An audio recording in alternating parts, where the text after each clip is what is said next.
Selamat datang di podcast Pendidikan Al-Karim, the best education for the best generation. Assalamualaikum warahmatullahi wabarakatuh. Halo sahabat Al-Karim semuanya, apa kabar semua hari ini? Mudah-mudahan semua dalam keadaan sehat dan selalu dalam lindungan Allah Subhanahu wa taala ya. Baik, hari ini kembali ke podcast Pendidikan Al-Karim. Kita akan ngobrol-ngobrol santai tentang pendidikan. Dan hari ini kita sudah kedatangan narasumber yang luar biasa.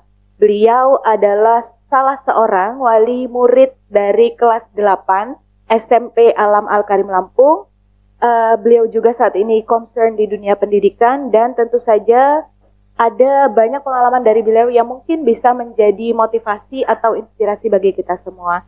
Siapakah beliau? Ada yang sudah bisa menebak? Baik, kita sambut saja. Ini dia Bunda Zizu Glazeria Al-Aqsa. Assalamualaikum Bunda. Waalaikumsalam warahmatullahi wabarakatuh. Bunda, selama ini kan taunya ini Bunda Zizu. Sebenarnya Bunda ini namanya siapa sih, Bun? Bisa dipanggil Ririn atau Rince aja kalau di kantor biasa Rince ya. Yuk. Baik, Bunda, tapi kita di sini panggilnya Bunda Zizu nggak apa-apa ya, Bun ya. Bunda adalah salah seorang wali murid dari Ananda yang saat ini ada di kelas 8. Kelas 8 SMP. Alam Al-Karim Lampung. Baik. Bunda, saat ini sedang ada kesibukan apa sih, Bun? Selain menjadi wali murid ya, tentu saja. Saya bekerja sebagai dosen ini. Oh, oke. Sedang sibuk penelitian, ya sedang sibuk pengambilan data, sedang sibuk pengolahan data dan sebagainya. Oke. Jadi seperti yang Umi bilang tadi di awal, benar berarti bahwa Bunda concern juga di dunia pendidikan ya, Bu? Karena terjun langsung di dalamnya sebagai seorang dosen. Ya. Jadi kalau menurut Bunda, ini Bunda sebagai praktisi pendidikan di sini bicara ya, Bun. Menurut Bunda seberapa penting sih, Bun, pendidikan itu?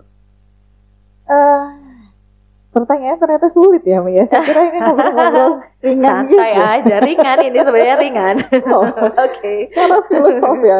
Anyway, saya ngelihatnya dari kacamata ibu-ibu aja lah ya, Mia. Sebagai seorang mama-mama. Iya. Saya pikir pendidikan itu satu hal yang sangat penting, terutama bagi anak-anak. Sebenarnya in general untuk semua orang pendidikan itu penting karena yang namanya belajar, yang namanya berproses dari tahu menjadi tidak tahu itu kan bukan hanya tugas anak-anak ya. Bahkan kita sendiri sebagai yang sudah berumur umurnya banyak ya.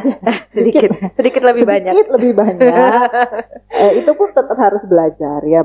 Artinya pendidikan itu buat saya tugas setiap individu dari dia sudah consciously dia saya ada di dunia ini sampai nanti akhir hayat, saya pikir gitu. Jadi merupakan hal yang sangat penting. Ya. Berarti sebenarnya hakikat pendidikan itu adalah sepanjang masa. Tidak pernah berhenti ya, Bun ya. Kita tidak hanya bicara di sini tentang pendidikan di dalam sekolah saja, namun lebih ke kehidupan. Karena kehidupan itu sendiri sebenarnya kan sekolah ya, Mi. Betul. Yang kita mudah-mudahan lulus gitu. Amin ya Allah. Itu harapan kita semua ya, Bun ya. Baik, Bunda. Ini kan Umipit kan juga menjadi salah satu fasilitator Ananda nih.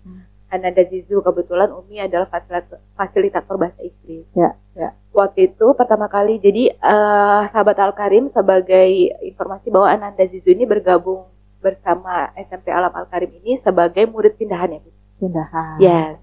Jadi pertama kali datang, itu yang Umi amazed dari seorang Ananda Zizu ini adalah English-nya sudah bagus sekali. Gitu. Nah, ternyata setelah ditanya, Ananda Zizu kok bagus ininya bahasa Inggrisnya, kenapa? Iyalah Mi, dia dengan bahasa Inggrisnya. Iyalah Mi, karena kan saya pakai bahasa Inggris itu. Oh ya, katanya gitu. Iya, karena saya pernah tinggal di luar negeri. Betul ya begitu ya, Bun ya? Iya. Boleh nggak Bun sharing sedikit tentang pengalaman Bunda tinggal di luar negeri? Dia ikut saya, Mi. Anak saya ikut saya. Dari umur berapa dia ikut, Bunda? Nggak lama nih sebenarnya. Dia nggak lama ikut saya ke luar negeri untuk saya sekolah.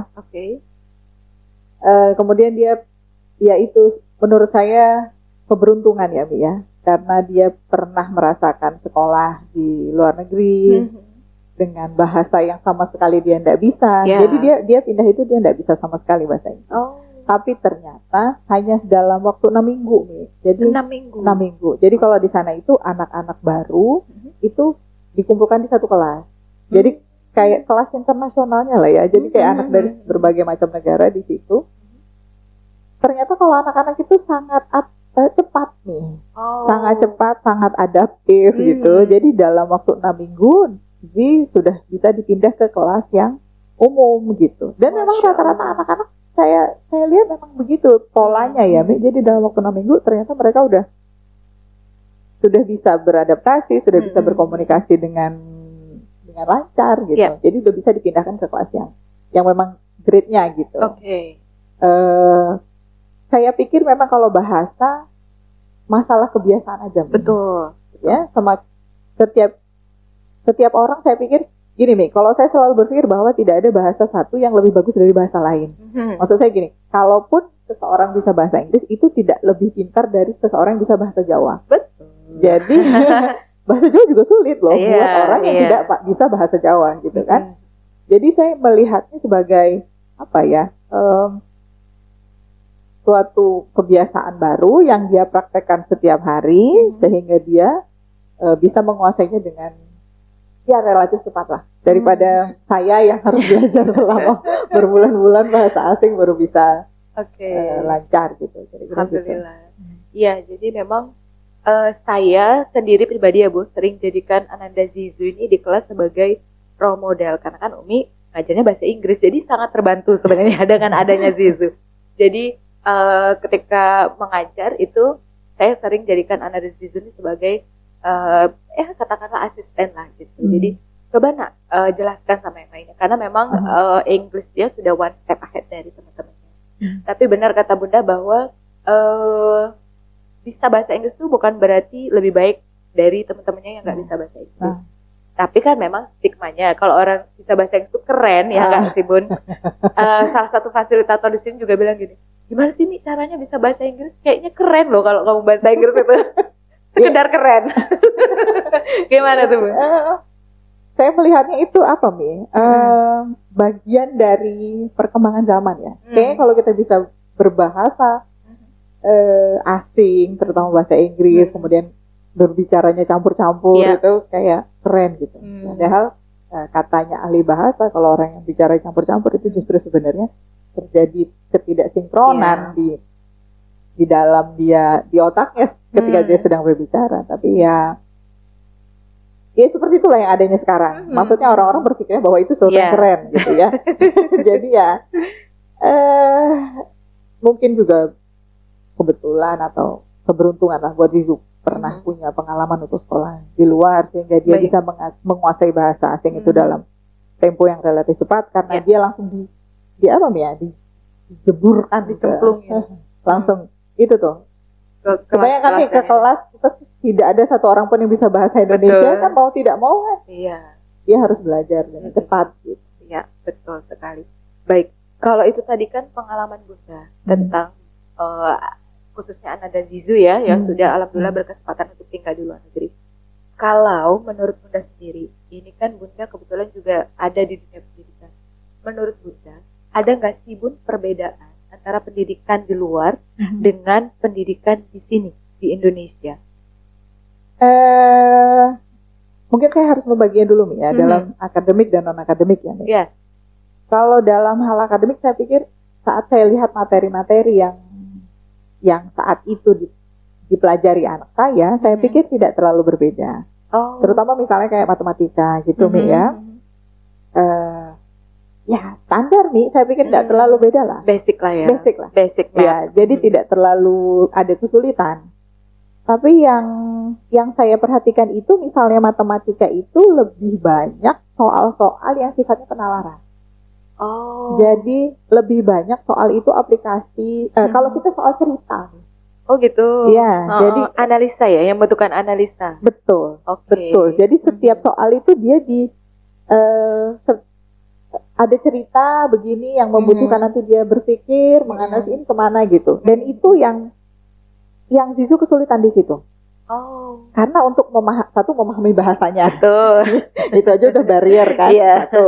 Yang kedua juga sepertinya basicnya kita tidak terlalu diasah untuk menganalisis matematika gitu. Jadi Ya. kalau Z itu dikasih soal misalnya yang dalam bentuk angka, wah dia paling cepat di kelas. Pasti dia juara tuh ngerjainnya. Tapi harus dalam bentuk angka loh ya, misalnya Oke. 23 dikali 25 di mana. Iya, dia cepat, tidak ada masalah gitu. Tapi begitu diubah ke soal cerita Ya.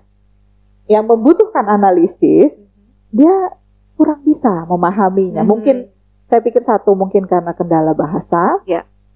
Yang kedua mungkin karena memang tidak terlalu dilatih Ya. di sini gitu. Dari pendidikan sebelumnya. Dari pendidikan Betul. sebelumnya. Jadi saya melihatnya itu lebih banyak aplikatif gitu, Mi. Bahkan soal-soal matematikanya pun ya aplikatif. Ya. Untuk porsi saya pikir di tempat kita juga banyak ya soal Ya. cerita. Tapi di sana lebih banyak, kira-kira itu aja. Oke. Kalau Jadi- untuk science, mereka tuh praktikum gitu. Banyak praktik ya. Betul. Oke. Gitu. Jadi anak saya yang agak gimana ya? Agak kaget tapi juga senang, dia bilangnya gini, saya nggak kerasa capek sekolah di sini. Oh, waktu sekolah di sana. Waktu sekolah di sana. Oke. Jadi dari jam 9 pagi sampai jam 3 sore. Dia selalu merasa, dia sore-sore sambilan istirahat sama saya, dia bilang bahwa saya di sini kok tahu-tahu udah selesai ya Bun sekolah gitu. Enjoy. Enjoy. Betul. Jadi dia tidak merasa waktu itu tidak ditunggu-tunggu untuk pulang gitu nih. Dia bilang itu, saya kayak saya pikir tahu-tahu udah selesai gitu. Dan memang saya pikir beragam. Itu Mi kalau dari sisi akademik ya. Mi. Oke. Kalau yang dari ini yang saya lebih suka lagi sebenarnya. Ya. Jadi pendidikan yang sifatnya nggak tahu, saya kategorikan non akademik. Jadi kalau di sana itu mereka sangat concern sama misalnya bully. Itu beneran nih. Oh. Itu beneran yang mereka sangat serius menangani hal-hal yang seperti itu. Sampai dipanggil orang tuanya, sampai ya gitu-gitulah nih. Kemudian tertib itu maksudnya misalnya berbaris. Jadi masuk kelas itu masih berbaris. Terus makan itu harus ngantri itu. Mereka sangat takut nih orang-orang yang tidak bisa antri. Orang-orang yang tidak bisa mengendalikan emosi. Orang-orang yang tidak bisa menghargai pendapat orang lain. Itu mereka sangat serius nih. Saya lihat ya. Jadi karena Zizu juga anaknya cerewet, suka cerita. Jadi setiap hari saya dengar, oh gitu. Jadi cara-cara gurunya mengendalikan siswa itu benar-benar, saya pikir untuk hal-hal yang sifatnya soft skill itu sangat serius gitu nih. Oke. Jadi mereka nggak yang anak berantem kan kalau kita kan udah sih biarin berantem anak Anak-anak kecil gitu ya. gitu. Oh enggak, Bi, mereka Oke. sangat serius untuk ukuran saya yang orang Indonesia lah. Ya. Mereka sangat serius gitu. Yang anak berantem itu benar-benar ya suruh duduk, kenapa, dijelaskan gitu. Jadi sampai yang saya pikir, oh ini banget ya gitu, Iya. serius banget untuk Iya, hal-hal iya. yang sifatnya pengembangan kayak apa nih, etika, karakter. Betul. Nah, nggak cuma di atas kertas gitu. Saya melihatnya gitu. Oke, jadi ternyata memang sebenarnya kalau dalam pendidikan Islam pun diajarkan ya Bun ya, bahwa pendidikan itu sejatinya dimulai dari pertama yang diajarkan adalah adab. Begitu ya Bun ya, which is kita sebutnya mungkin karakter kalau di di lingkungan kita. Iya, iya. Dan ternyata di luar negeri yang notabene adalah orang-orang yang mayoritas non muslim pun menerapkan pendidikannya semacam itu. Berarti di Indonesia kita harusnya jauh lebih bisa. Iya, iya. Ya Bun ya. Iya, Iya. iya. Karena basic kita mayoritas adalah muslim dan sudah ada sebenarnya di pendidikan muslim itu diajarkan seperti itu. Tinggal aplikasinya. Betul. Implementasinya. Aplikasinya. Iya, benar sekali. Ya, baik Bunda Zizu, menarik sekali tadi tentang pengalaman sekolah di luar negeri Ananda Zizu ini ya. Umi jadi pengen ke sana. Oh, enggak ya? Boleh. Boleh ya. Nanti kita sharing di luar ini ya, Bun ya. Siap. Baik. Nah, untuk selanjutnya Bunda, ini kan Bunda dan keluarga dan Ananda Zizu ini kan sudah istilahnya pernah mencicipi pendidikan di luar negeri. kemudian ketika kembali ke Indonesia, itu kan pasti ada dilema mau melanjutkan sekolahnya di mana nih, Ananda Zizu gitu ya. Pasti banyak sekali pertimbangan karena di Indonesia khususnya di Lampung ini sekarang banyak sekali sekolah-sekolah dengan fokusnya masing-masing. Kemudian Bunda, apa yang kemudian menjadi pertimbangan besar Bunda akhirnya memilih untuk ke sekolah Alam Al-Karim gitu? Gini Mi, saya sudah tua ini saya banyak berpikir ya, sepertinya kalau kesini-sini ini yang diperlukan itu bukan pinter, menurut saya. Nggak tahu, mungkin saya salah. Mungkin ini kan saya pendapat salah. pribadi Bunda. Betul. Saya melihatnya gini, kadang-kadang orang tidak perlu pintar untuk bisa survive. Yes. Yang saya sangat inginkan dari anak saya adalah kelak dia bisa mandiri nih, dia bisa berdikari, dia bisa hidup di atas kakinya lah, kira-kira gitu. Saya enggak muluk dia harus jadi apa, enggak. Mimpi saya adalah anak saya bisa berdikari, bisa mandiri, kira-kira gitu. Dan saya lihat setelah saya agak tua ini, sepertinya untuk bisa berdikari, bisa mandiri, ya kita lihat orang-orang kita itu tidak harus selamanya orang pintar gitu. Ya. Jadi saya pikir saya perlu anak saya ini yang pendidikannya yang aplikatif gitu, yang dia enggak belajar melulu materi-materi di meja lah, kira-kira gitu. Teori belajar ya. Teori. Karena saya dulu gitu ya. Sama lah, saya juga pun. Jadi saya lihat kalau sekolah alam ini dia lebih banyak praktik. Sebenarnya itu yang dikejar, supaya dia tidak. Karena gini, setelah kesini-sini saya menyadari bahwa ternyata kita itu belajar lebih banyak saat melakukan. Betul, setuju. Yes. Jadi kayak, dan kita jauh lebih long term memory ya Bunda. Lebih betul. Ya. Kita ada di dalam. Betul. Jadi saya pikir lebih bagus bila belajar itu sambil melakukan. Jadi saya lihat kurikulumnya kalau tidak salah kan lebih dari 50% ya Mi, yang di sekolah alam itu dia lebih banyak praktik, lebih banyak melakukan gitu. Kayaknya soft skill juga lebih diasah gitu. Karena gini Mi, menurut saya untuk ke depan, saya tidak tahu, saya bukan Yuval Noah Harari yang super pintar itu, tapi saya lihat untuk ke depan ini, untuk bisa survive itu justru hal-hal yang sifatnya soft skill itu Mi, kayak berkomunikasi, bekerja sama, bekerja di bawah pressure, hal-hal yang sifatnya itu harus praktik, nggak bisa dibaca di buku. Betul. Dan nggak ada di Google juga. Nggak ada juga. Dan sulit loh itu Mi. Dan sulit. Jadi saya pikir lebih bagus kalau anak saya bisa mendapat pendidikan di tempat yang lebih banyak dia praktik. Melakukan lah. Kalau praktik kan kesannya di dalam lab atau bukan begitu, tapi yang aplikatif, yang langsung melakukan, yang langsung dia bereksperimen gitu ya, atau dia kalau belajar tentang alam ya biar dia jalan ke alam gitu ya, kira-kira. Saya lihat itu ada di sekolah alam Al-Karim ini.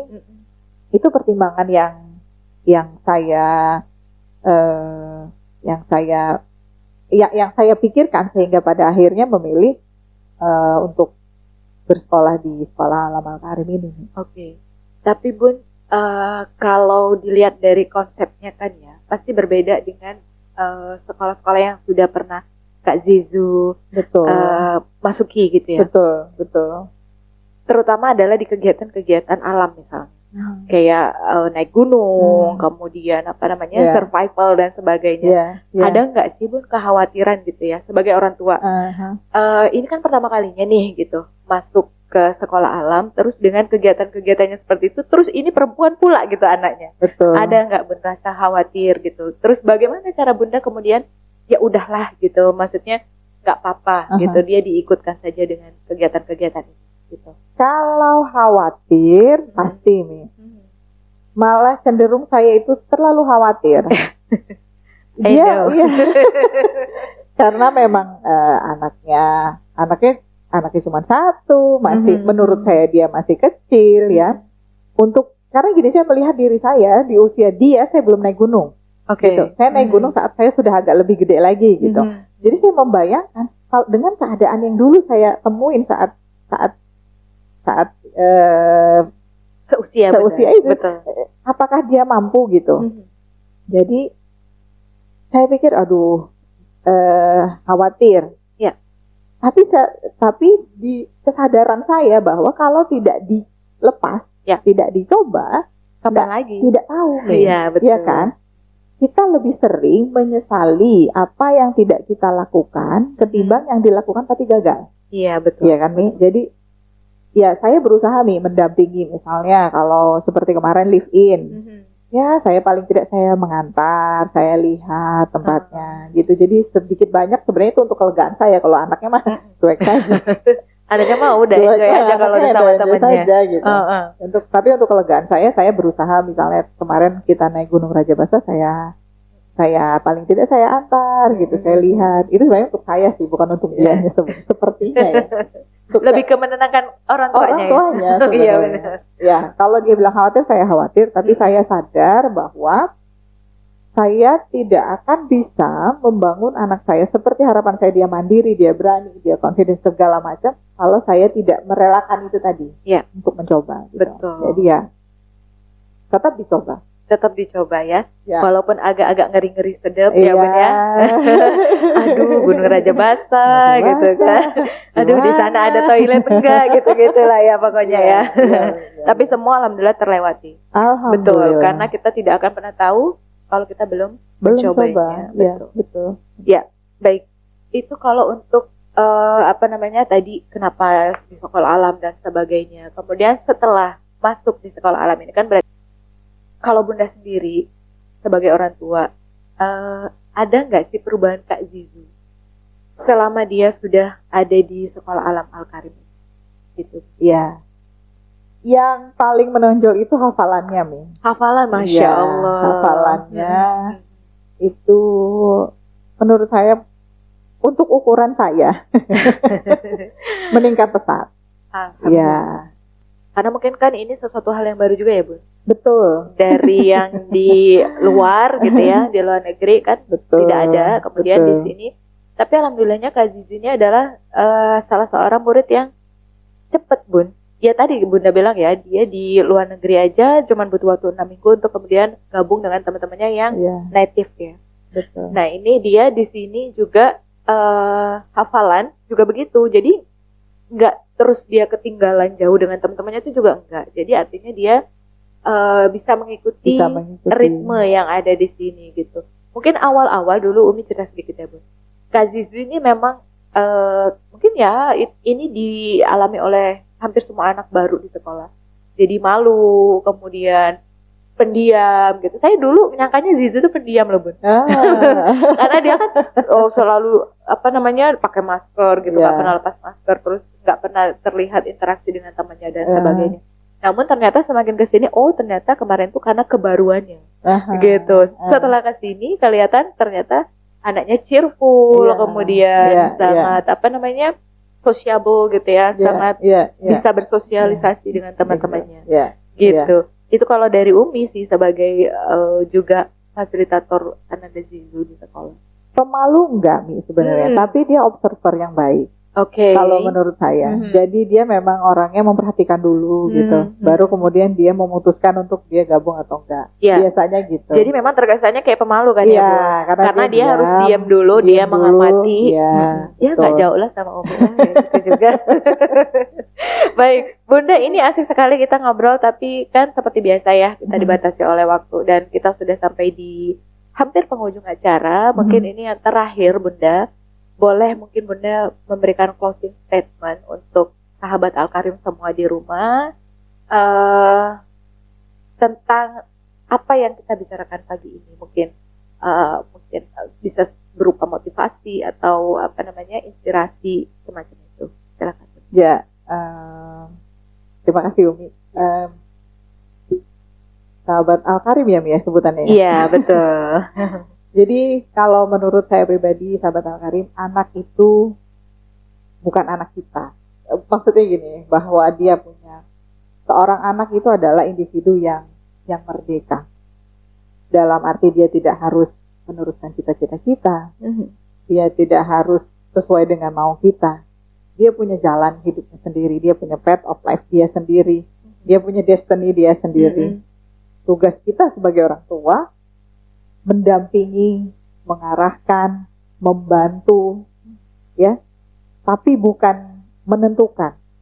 Ya, saya pikir kadang-kadang kita ini sebagai orang tua lupa bahwa mereka itu bukan milik kita. Bukan. Mereka tidak harus nanti besarnya dengan kita. Maksud saya harus rumahnya di dekat kita, kan nggak harus seperti itu. Mereka itu bahwa yang menurut saya yang orang tua harus ingat adalah anak adalah seorang individu yang merdeka, yang bebas, ya, supaya itu mengingatkan kita semua bahwa tidak pas sebenarnya untuk orang tua itu mendirect anak secara berlebihan lah, kira-kira seperti itu. Jadi saya pikir itu yang harus diingat kita bersama, bahwa anak adalah individu yang merdeka, bebas. Mereka berhak menentukan pilihan hidup mereka sendiri, namun tetap kita sebagai orang tua mendampingi. Betul, bukan berarti juga dilepas begitu saja ya, Bu. Bukan. Ya, baik. Bunda Zizu, terima kasih banyak untuk kehadirannya hari ini. Umi.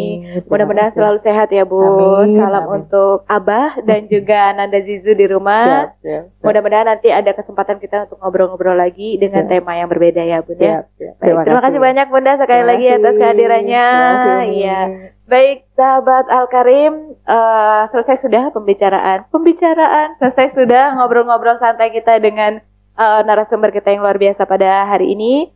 Mudah-mudahan apa yang kami obrolkan hari ini bisa menjadi inspirasi, motivasi untuk sahabat Al-Karim semua di rumah untuk bagaimana mendidik anak. Pesan dari tadi, quote dari Bunda Zizu ya, yang sangat mungkin sangat fenomenal bisa saya bilang ya, Bun, bahwa anak adalah bukan milik kita, anak adalah seorang individu yang merdeka. Dia berhak untuk menentukan mau jadi apa dia kelak.